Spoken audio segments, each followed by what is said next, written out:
Staff Sergeant Ray Calloway had been watching the German colonel to a cracked door frame for 11 minutes. And he noticed something. It had nothing to do with military training, nothing to do with tactics either. It was something else entirely. Before giving orders, the colonel walked in a very specific way.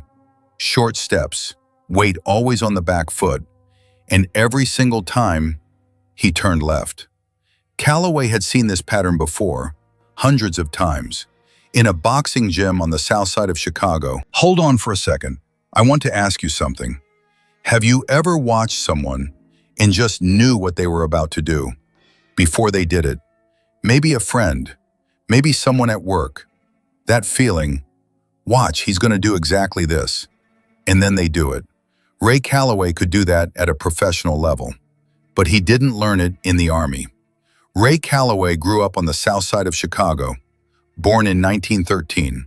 His dad worked at an iron foundry. His mom cleaned houses. Money was tight. The future was uncertain. At 14, he walked into a boxing gym. He was just looking for somewhere warm, honestly. The streets were cold in winter. The gym was free. And there was something there, a crowd, an energy that pulled him in. From day one, he noticed something. Boxing wasn't just about throwing punches. It was like a language. His trainer was a guy named Eddie Marsh, old, tired-looking man, former middleweight contender, had a slight droop in his left eye from too many hits over the years, but his mind was sharp as a razor. First week, Marsh taught Calloway one single thing. Don't watch the punch, watch the man. Calloway didn't get it at first. Of course you watch the man. What else are you going to watch? Marsh laughed. No, he said. You watch the punch, you're already late. You watch the man, you know what's coming before it comes. What did that mean exactly? Let me break it down. Every fighter has a pattern, a habit, a tell, something they don't even know they're doing. Some guys drop their right shoulder slightly before throwing a left hook. Some guys take a deep breath through the nose right before they shift their weight. Some guys, the second they look you dead in the eyes, that's when they're about to throw. They give it away without knowing it. Calloway learned to read all of it. 12 years, hundreds of fights, thousands of hours of training. What's this guy going to do next? When does he panic? When he's backed into a corner, does he break left or right? A fighter's body decides before his brain does. And if you can read that, Calloway could read it. He got drafted in 1943, 30 years old, a little older than most guys, but physically he was at his peak, and his reflexes were sharper than kids half his age. One thing stood out to his commanders during basic training. Calloway never fell asleep on watch. Other guys got tired, eyes would droop. They'd scan their surroundings in a general sweep. Calloway could stare at a single point for hours and catch the smallest movement around him without even trying. Boxing had trained him to do that. Focus, wait, see the pattern. February 1945. They were deep inside Germany now. The ruins of Cologne, bombed-out buildings, half-collapsed walls, burnt-out vehicles rusting in the streets. Calloway's division was trying to hold the eastern side of the city.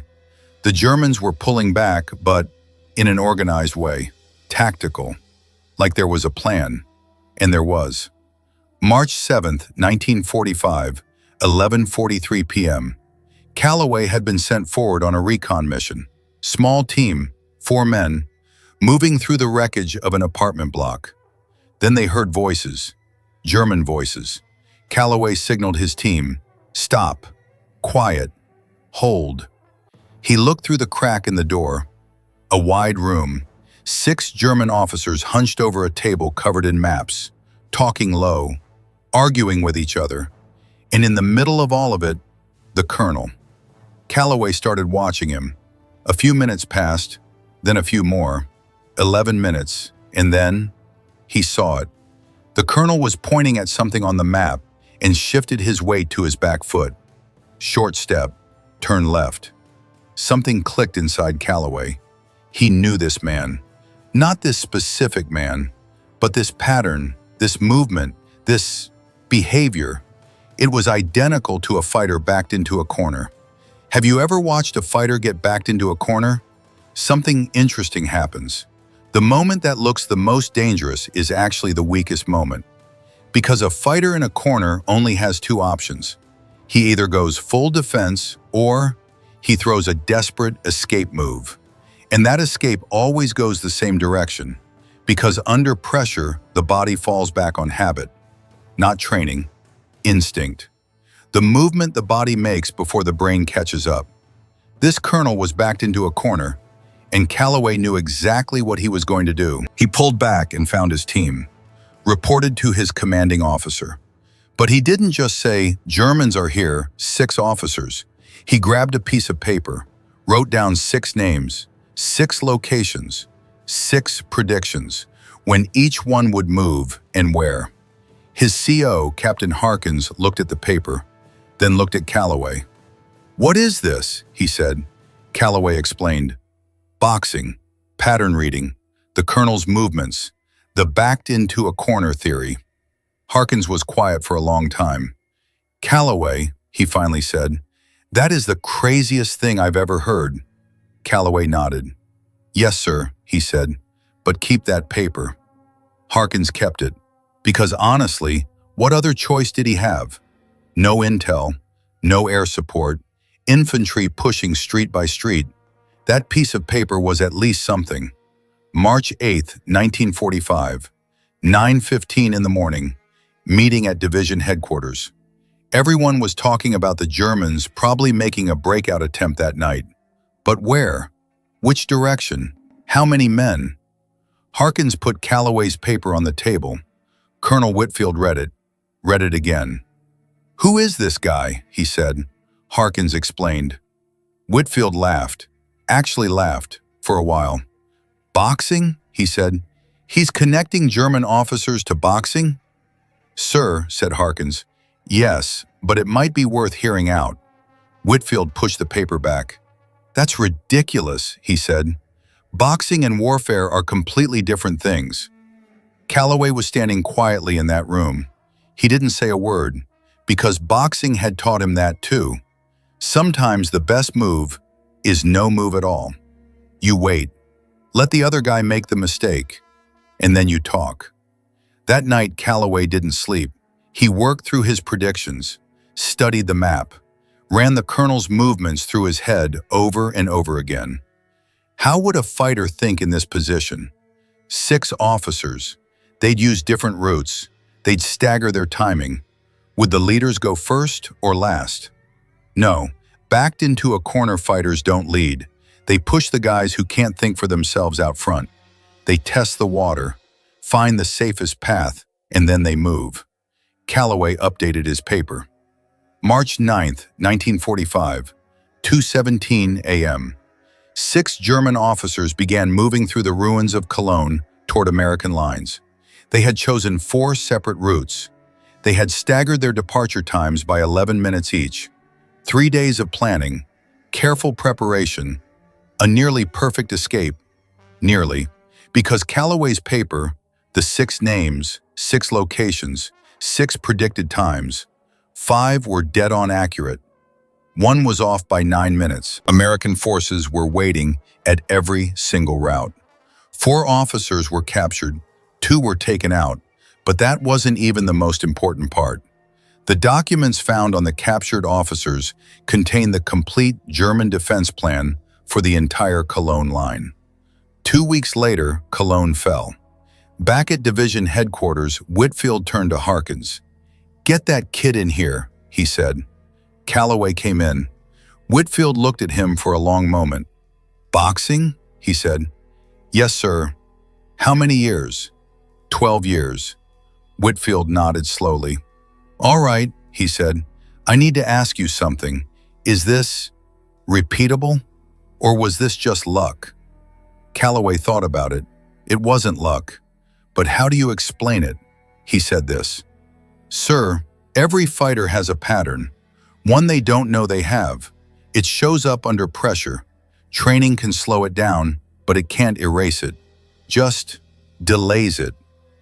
Germans are human. Officers think like fighters.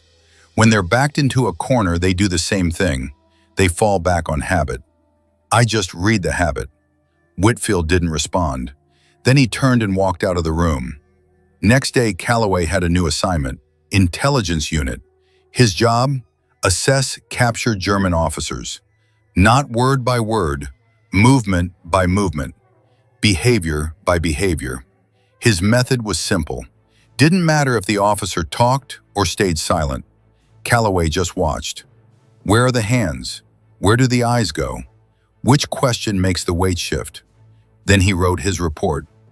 This man is giving false information because he holds his left shoulder like this. This man is telling the truth but hiding something because his gaze breaks right here. This man is about to crack because his pattern collapsed. Commanders were skeptical at first, then the results came in. Intel from Calloway's reports led to 3 German positions being identified. 2 hidden supply lines were uncovered. 1 German double agent was exposed, just from reading movement. You might be thinking right now, this could be exaggerated. War stories grow over time. I get that, but let me ask you something. Have you ever watched someone and just knew exactly what they were thinking? Maybe your mom was looking at you and you felt not angry but sad. No words, just a feeling. That feeling is pattern reading. Calloway spent 12 years taking that to a professional level, and in a war, it saved lives. By the end of March 1945, Calloway was the most valuable intelligence asset in the division. Colonel Whitfield requested him personally before every major interrogation. One time, an officer asked Whitfield about him. This Calloway, what school, what training program? Whitfield smiled. Chicago, he said. South Side, a boxing gym. The officer frowned. You're serious? Look at the results, said Whitfield. Dead serious. The war ended. Calloway went back to Chicago. Didn't tell anybody anything. Went back to his neighborhood. Walked into the old boxing gym. Eddie Marsh was still there. A little older, a little more tired, but same sharp eyes. Calloway walked through the door. Marsh looked up. You made it, he said. I made it, said Calloway. Marsh nodded. Good. Didn't ask anything else. Calloway spent the next 20 years in that gym, teaching boxing to young kids. Kids from the South Side streets. No money, uncertain futures. Just like him. He didn't just teach them how to punch, he taught them how to read people. What's the guy across from you about to do? He'd ask. Look, think, feel it. The kids wouldn't get it at first, but eventually they would. In 1987, a military historian researching World War II intelligence operations came across Calloway's file. Reports, interrogation notes, division commander evaluations.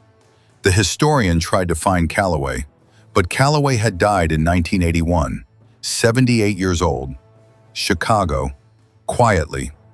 The obituary in the local paper was one line. Ray Calloway, retired soldier, boxing coach. No mention of Cologne. No mention of 6 German officers. No mention of the defense line that cracked. But right now, you know, and that matters. Think about this. Ray Calloway didn't go to war to become a hero. He walked into a boxing gym to find somewhere warm. 14 years old, a kid running from the cold. And what he learned in there? 12 years later, saved lives in a war. Sometimes the most valuable skill you have is the one you picked up without even trying. Not on purpose, not because someone told you it would matter one day, just because you were there. Tell me something in the comments. Has a skill you learned for completely different reasons ever shown up when you least expected it? Something like Calloway's story. That moment where you thought, I know this pattern. Tell me, drop it in the comments. I read every single one. If this story hits you the way it hit me, hit that like button. Every like tells YouTube to push this story to more people who need to hear it. Subscribe and turn on notifications. We dig through forgotten archives every single day and bring these stories back. These men deserve to be remembered, and you're helping make sure they are.